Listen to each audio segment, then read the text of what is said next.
नमस्कार, मी भीमराव कडाळे पाटील, BKP 24 मराठीमध्ये आपलं सर्वांचं स्वागत. आज नवीन दिवस, नवीन विषय, नवीन दिवसाची नवीन अशी चर्चा.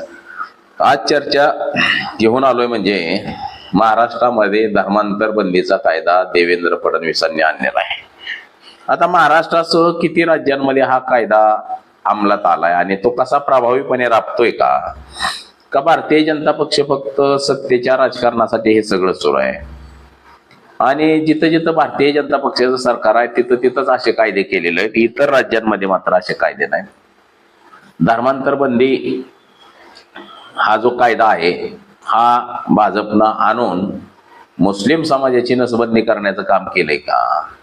मुस्लिम समाजाला अडचणीत आणण्याचं काम केलंय का निवळ मुस्लिम द्वेष किंवा इतर धर्माचा द्वेष म्हणूनच हे केले का? म्हणजे इतर धर्मांबाबत द्वेष आहे म्हणून हे सगळं केलंय का? तर जाणकारांचं काय मत आहे? तसंच त्याला सुप्रीम कोर्टामध्ये चॅलेंजिंग दिलं गेलंय. ते कुणी दिलं गेलं, कोणाकडनं दिलं गेलं?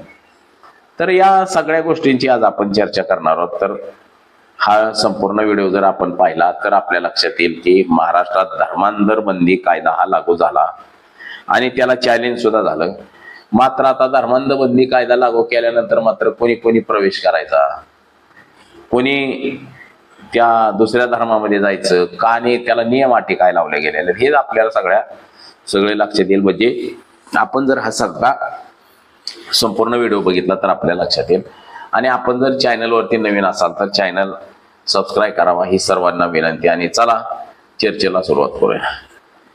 भला मोठा असा गाजावाजा करून महाराष्ट्रामध्ये धर्मांतर बंदीचा कायदा हा भारतीय जनता पक्षाच्या सरकारनं आणलेला आहे.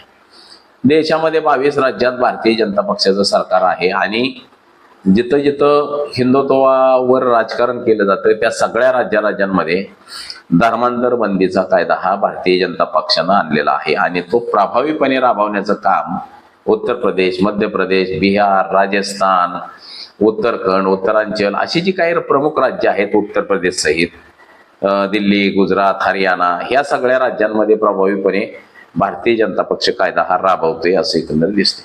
आता धर्मांतर बंदी कायदा म्हणजे दुसऱ्या धर्माबद्दल असलेला द्वेष, म्हणजे दुसऱ्या धर्मांबद्दल आपण वाईट टिप्पणी करणं, त्याच्याबद्दल असलेला द्वेष हे ह्या सगळ्या गोष्टीतून दिसून येतं. आपल्या देशामध्ये लोकशाही आहे आणि लोकशाहीमध्ये प्रत्येक नागरिकाला अधिकार दिलेला आहे, कायदा आहे, कायद्यामध्ये समानतेची वागणूक दिलेली आहे. मात्र भारतीय जनता पक्ष आणि RSS ला हे मान्य नाही आणि त्यामुळं देशामध्ये निवळ हिंदू मुस्लिम, हिंदू ख्रिश्चन, हिंदू बौद्ध असा वाद लावून आपली राजकीय पोळी भाजण्याचं काम हे भारतीय जनता पक्षानं वेळोवेळी केलेलं आहे. मग ते कुठल्याही कारणानं असू द्या, देशामध्ये जेवढ्या जातीय दंगली होतील, जातीवाद होईल, धर्माधर्मामध्ये भांडण लागन, जातीमध्ये भांडण लागन, भावाभावामध्ये भांडण लागन, बांधावरून भांडण, गावावरून भांडण, शेतावरून भांडण, जेवढं हे होईल तेवढं भारतीय जनता पक्षला अभिप्रेत असतं की लोकांमध्ये वाद लावायचा आणि आपली सत्तेची पोळी भाजून घ्यायची, असं काहीसं भारतीय जनता पक्षाचं मत आहे. मात्र आता त्याच्याहून एक पाऊल पुढे जाऊन भाजपनं धर्मांतर बंदीचा कायदा हा देशामध्ये बऱ्याच ठिकाणी आणलेला आहे. बऱ्याच राज्यांमध्ये जिथं जिथं भाजपचं सरकार आहे तिथं तिथं हा कायदा आपल्याला प्रभावीपणे राबवलेलाच दिसतो. आणि त्याचंच एक उदाहरण म्हणून महाराष्ट्र हे आहे. महाराष्ट्रामध्ये सुद्धा भारतीय जनता पक्षाचं सरकार आहे आणि या सरकारमध्ये देवेंद्र फडणवीस हे भाजपचे मुख्यमंत्री आहेत, तर उपमुख्यमंत्री म्हणून एकनाथ शिंदे शिवसेनेचे आणि पुरोगामी विचाराच्या मानल्या जाणाऱ्या अजित पवारांची राष्ट्रवादी आता सुनेत्रा वहिनी या उपमुख्यमंत्री आहेत. मात्र हे सगळे सांगकाम आहेत. एकनाथ शिंदेचं काय चालत नाही, सुनेत्रा वहिनीचं काय चालत नाही. महाराष्ट्रामध्ये मराठा समाजाचे सर्वाधिक आमदार निवडून येतात. सगळ्यात जास्त संख्या मराठा समाजाची 32 ते 30% मराठा समाज आहे. मात्र मराठा समाजाला सुद्धा देवेंद्र फडणवीसांनी गुंडाळून ठेवल्यासारखी स्थिती सध्याची राज्यामधली आहे, हे कोणीही नाकारू शकत नाही. कारण की एक 7-8 आमदार हे ब्राह्मण समाजाचे निवडून आले आणि तो व्यक्ती इतर सगळ्या समाजाला डावलून राज्याचा प्रमुख होतो आणि त्याला जसं पाहिजे तसं तो अधिकार वापरत असतो, जसं पाहिजे तसा तो कायदा राबवत असतो. त्याचं हे उत्तम उदाहरण आहे. महाराष्ट्रामध्ये डॉक्टर बाबासाहेब आंबेडकर, महात्मा फुले, छत्रपती शाहू महाराज, छत्रपती शिवाजी महाराज, संभाजी महाराज या महामानवांचं हा राज्य आहे, हे राज्य आहे. आणि हे राज्य पुरोगामी विचाराचं म्हटलं जातं. म्हणजे समता, न्याय, बंधुता, त्याचबरोबर सर्व धर्म समभावाची शिकवण ही महाराष्ट्रातूनच त्याची जडणघडण होते. मात्र ही सगळी शिकवण बाजूला ठेवून जे समता, न्याय, बंधुता म्हणणारे जे छत्रपती शिवाजी महाराज, शाहू महाराजांचे जे वारसदार होते, हेच सगळे भारतीय जनता पक्षाच्या वळचणीला बांधले गेलेले आहेत. म्हणजे त्यांच्या खुंटीला टांगलं गेलेलं आहे. आणि त्यांनी सुद्धा हिंदुत्ववादाचा विडा उचललेला आहे, हिंदुत्व पत्करलेलं आहे. आणि ते बेडगं हिंदुत्व आहे. त्यांनी सुद्धा भारतीय जनता पक्षाच्या सोबत जाणं पसंत केलं, केवळ सत्तेच्या तुकड्यासाठी, सत्तेच्या लाचारीसाठी. आणि त्यामुळं महाराष्ट्राच्या विधान भवनात असेल किंवा केंद्रामध्ये असेल, जसं पाहिजे तसं कायदे हे RSS आणि भारतीय जनता पक्ष करून घेतं कायदे. असाच कायदा महाराष्ट्रामध्ये सुद्धा आता धर्मांतर बंदीचा कायदा आणलेला आहे. आता हा धर्मांतर बंदीचा कायदा काय सांगतो? भारतीय संविधानात प्रत्येक नागरिकांना धर्म स्वातंत्र्याचा अधिकार दिलेला आहे. पण गेल्या काही वर्षात अनेक राज्यांनी जबरदस्ती, आमिष, फसवणूक किंवा दबावाने होणारे धर्मांतर रोखण्यासाठी स्वतंत्र कायदे केले आहेत. आणि हे जे कायदे आहेत हे फक्त आणि फक्त भारतीय जनता पक्षाचं जिथं जिथं सत्ता आहे, सरकार आहे, अशाच ठिकाणी हे कायदे केले जातात. आता यामध्ये असं म्हटलं गेलेलं आहे की धर्मांतर रोखण्यासाठी स्वतंत्र कायदे केले आहेत. त्यांना सामान्यपणे धर्मांतर कायदा विरोधी कायदा किंवा फ्रीडम ऑफ रिलायन्स ऍक्ट असं म्हणता येतं. आता महाराष्ट्रामध्ये धर्म स्वातंत्र्य बघा, अधिनियम 2026 तुम्ही बघा, ज्या काय गोष्टी आहेत त्या या कायद्यामध्ये नेमकं काय काय केलेलं आहे ते सुद्धा आपण लक्षात घेऊया.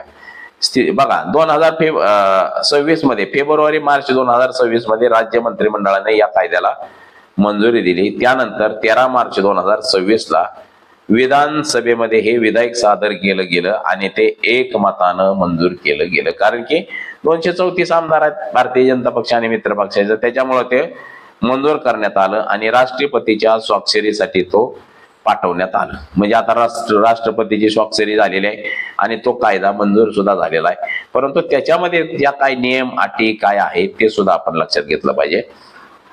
त्यामध्ये असं म्हटलं गेलेलं आहे की जबरदस्तीनं आमिष दाखवून एखाद्याचं धर्मांतर करणं किंवा त्याला फसवणूक करून धर्मांतर करणं, धमकी देऊन धर्मांतर करणं किंवा त्याला आमिष दाखवून, म्हणजे बाबा तुला पैसे देतो, तुला जागा देतो, तुला जमिनी देतो, हे दाखवून जर एखादा धर्मांतर करत असेल तर त्याला बंदी घालण्यात आलेली आहे.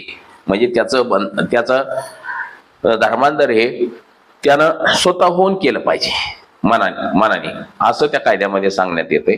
आणि जबरदस्तीनं धर्मांतर जर केल्यास 7 वर्षापर्यंत शिक्षा आणि 5 लाखापर्यंतचा दंड केलेला आहे. यामध्ये SC ST किंवा सामूहिक धर्मांतर असल्यास अधिक कठोर शिक्षा आहे.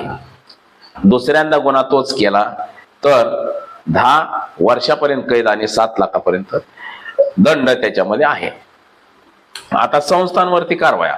बेकायदेशीर धर्मांतरात सामील संस्थांचं रजिस्ट्रेशन रद्द होणार आहे, त्याचं सरकारी अनुदान सुद्धा रद्द केलं जाणार आहे. आता धर्मांतराचा नियम काय बनवलेला आहे की धर्मांतरापूर्वी तुम्ही 60 दिवस अगोदर जिल्हाधिकाऱ्यांना लेखी सूचना द्यायची आणि लेखी सूचना दिल्यानंतर तुम्ही धर्मांतर करायचे आणि 21 दिवसाच्या आत तुमचं घोषणापत्र द्यायचंय, अन्यथा तुमचा अवैध तुम्हाला ठरवलं जाईल. म्हणजे तुम्ही 60 दिवस अगोदर जिल्हाधिकाऱ्याला कळवायचंय की मी धर्मांतर करणार आहे म्हणून, आणि धर्मांतर केल्यानंतर 21 दिवसाच्या आत नवीन प्रतिज्ञापत्र द्यायचंय की मी धर्मांतर केले असं. जर तुम्ही ते नाही दिलं तर तुमचं बेकायदेशीर ठरवलं जाईल असं या कायद्यामध्ये आहे. आता हा बघा, गुन्ह्याचा प्रकार सुद्धा ह्याच्यामध्ये काय आहे. हा गुन्हा संजय आणि जामीन पात्र नसलेला असेल, म्हणजे ह्याला जामीन नाही. तपास DYSP दर्जाचा अधिकारी त्याचा तपास करणार आहे. आता पीडितांसाठी काय आहे, कायदेशीर धर्मांतरातून जन्मलेल्या मुलाला आईचा धर्म मानण्याचा अधिकार, दोन्ही पालकांच्या संमती, हक्क आणि मुलांचा ताबा आईकडे पीडितांचे पुनर्वसन आणि भरण पोषण आहाराची तरतूद सुद्धा केलेली आहे. म्हणजे धर्मांतर करून जर लग्न केलं आणि त्याच्यातून जर संतान झाली तर ती संतान त्याचं नाव काय ठेवायचं किंवा त्याचं संगोपन कोणी करायचं, काय करायचं हे सुद्धा त्याच्यामध्ये म्हटलेलं आहे. आता सुमारे 35 नागरिक संघटनांनी याला विरोध केला होता. त्यांच्या मते यामुळे वैयक्तिक व्यक्ती स्वातंत्र्य आणि महिलांच्या हक्कांवरती गदा येऊ शकते. सरकारचे म्हणणे आहे की कायदा कोणत्याही एका धर्माच्या बाजूने नाही तर कायदा सुव्यवस्था आणि स्वेच्छेने धर्मांतरासाठी आहे. मात्र महिलांच्या अधिकारावरती गदा येईल असा हा कायदा आहे. बऱ्याच जणांचं 35 संघटनांचं मत आहे. तर आता महाराष्ट्रासह असा कायदा करणारं बघा पहिलं राज्य नाही तर या अगोदर 10 राज्यांमध्ये असा कायदा झालेला आहे. तो म्हणजे उत्तर प्रदेश, मध्य प्रदेश, गुजरात, हिमाचल प्रदेश, उत्तराखंड, कर्नाटक, हरियाणा, ओडिसा, छत्तीसगड, झारखंड, अरुणाचल प्रदेश या राज्यांमध्ये हा कायदा या अगोदरच अंमलात आलेला आहे. आता 60 दिवस पूर्वसूचना दिल्यानंतर म्हणजे 60 दिवसांनी नंतर घोषणा अनिवार्य आहे. आता दैवीय उपचार किंवा चमत्कार यांनाही प्रलोभन गणले आहे. पीडिताचे पुनर्वसन आणि मुलांच्या कस्टडीचा स्पष्ट तरतूद. महत्वाचे 3 मुद्दे आपण ह्याच्यातले लक्षात घेतले पाहिजे. स्वेच्छेने धर्मांतर कायदा फक्त जबरदस्ती, आमिष, फसवणुकीने झालेल्या धर्मांतर थांबवतो. स्वेच्छेने कोणताही दबाव नसताना धर्मांतरावर बदलण्यावर बंदी नाही असं सरकार म्हणतंय. विवाहित आणि धर्मांतर बघा लग्नानंतरचा काय विषय. विवाहाने वचन देऊन किंवा बघा लग्नाचं वचन देऊन धर्मांतर करता येणार नाही. कोण तक्रार करू शकतो बघा याबाबत. धर्मांतर व्यक्ती आई, वडील, भाऊ, बहीण किंवा नातेवाईक FIR दाखल करू शकतात किंवा पोलीस सुद्धा स्वतःहून गुन्हा नोंदवू शकतात यामध्ये. आता महाराष्ट्रात सध्या महाराष्ट्र धर्मांतर अधिनियम 2026 हा प्रास्ताविक कायदा आहे, ज्यात जबरदस्तीच्या धर्मांतरासाठी 7 वर्षाची कैद आणि 5 लाखाचा दंड ठेवलेला आहे. म्हणजे असे कायद्याचे प्रयोजन केलेलं आहे. याला आता राष्ट्रपतींकडे हा पाठवला होता. राष्ट्रपतीनं या कायद्याला मंजुरी दिलेली आहे आणि महाराष्ट्रामध्ये धर्मांतर विरोधी कायदा मंजूर केलेला आहे. म्हणजे या अगोदर 10 राज्यात आणि हे आताचं धोरण 11वं राज्य आहे. म्हणजे देशामध्ये 11 राज्यांमध्ये धर्मांतर विरोधी कायदा मंजूर झालेला आहे आणि तो भारतीय जनता पक्षाचं सरकार असतानाचे हे सगळे कायदे आहेत त्यांनी केलेले. म्हणजे देशामध्ये फक्त आणि फक्त जात, धर्म, पंथ यावरतीच भारतीय जनता पक्ष राजकारण करतं. त्याची मुहूर्तमेढ कुठंतरी ही महाराष्ट्रात सुद्धा जो महाराष्ट्र पुरोगामी विचाराचा आहे त्यामध्ये सुद्धा रोवलेले आपल्याला दिसते. तर भाजपचं जे सत्ता संघर्ष राजकारण आहे ते अशाच वळणावरती अशाच जीवनावरती असतं हे आपल्याला वारंवार निदर्शनास आलेलं आहे. तर बघा आता या कायद्याला प्रकाश आंबेडकर यांनी चॅलेंजिंग केलेलं आहे. प्रकाश आंबेडकरांनी सांगितलेलं आहे मी सुप्रीम कोर्टामध्ये जाणार आहे या कायद्याविषयी. या घटनेवर पुढे काय होतंय ते सुद्धा बघणं तितकंच गरजेचं आहे. म्हणजे महाराष्ट्रामध्ये असे पुरोगामी विचाराचा महाराष्ट्र आणि तिथं जर असे कायदे करून जर आडखाटे निर्माण केली जात असेल तर ती भारतीय संविधानासाठी किती धोकेदायक आहे हेही तितकंच खरं आहे. म्हणजे भाजपची जिथे जिथं सत्ता आहे तिथे तिथं फक्त आणि फक्त जात, धर्म, हिंदू, मुस्लिम, भारत, पाकिस्तान, हिंदू, ख्रिश्चन याच गोष्टीवरती फक्त राजकारण केलं जातं, देव, धर्म.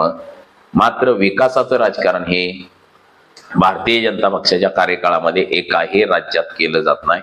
याची फार शोकांतिका देशामध्ये आहे. तर प्रकाश आंबेडकर यांनी हे जे याचिका दाखल करणार आहेत त्या याचिकेवरती सुद्धा काय सुनावणी येते, पुढे काय होतंय हे सुद्धा बघणं तितकंच गरजेचं आहे. तर आज एवढंच. माझा सहकारी कॅमेरामन अनिकेत समी, विमराव कडाळ पाटील, BKP मराठी, इंदापूर, पुणे.